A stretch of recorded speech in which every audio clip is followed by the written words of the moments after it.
Kamu harus izin. Iya, iya. Jiko salah. Nggak ribet dah. Antri-antri nggak doh.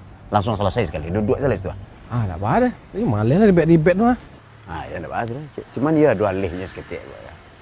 500. Mahal 500.000 leh. Nak kawan deh, mau itu 20.000 lah deh. 20.000 kok nggak di pasar raya.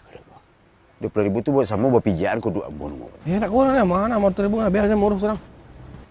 Hei. Mana lo? Sampai setengah deh. Sampai setengah.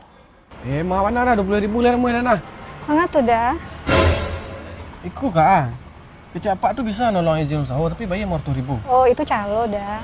Pengurusan izin usaha di kantor DPMPTSP Provinsi Sumatera Barat ini gratis, cepat, resmi, dan tidak ada pungutan biaya dah. Udah cukup bawa bahan dan syarat pengajuan izin, nanti di dalam akan dilayani sama petugas kami dah.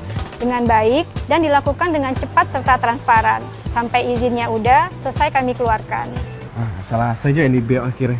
Kan betul cewek ada, pengurusannya mudah dan gampang. Iya, hampir lah karena nggak dicalo tadi. Ah, tu calo tadi ah. Kajak. Oh iya, iya.